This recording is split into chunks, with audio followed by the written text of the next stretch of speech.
In primetime news this evening, the finance minister responds to a proposal to raise the income tax threshold to $3 million. Don't let your standards slip. The warning to JLP MPs and councillors from the party leader Andrew Holness. And later, parish courts officially backlog-free.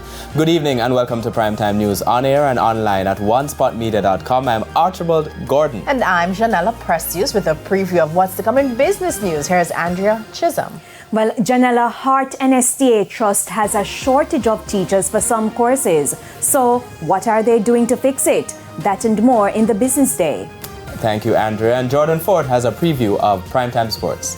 Well, Archie, the Reggae Girls begin their Olympic qualifying campaign on Friday, and guess what? They've gotten more financial support, a boost to the tune of millions. I'll tell you more in Primetime Sports Monday. I like to hear that. There's also sports commentary, E-Prime, and weather in this newscast. But before the break, the feedback question. And this evening we're asking, what's your reaction to PNP President Mark Golding's speech at the party's 85th annual conference on Sunday? You can share comments online, facebook.com/television Jamaica, and tweet us at TVJ News Center.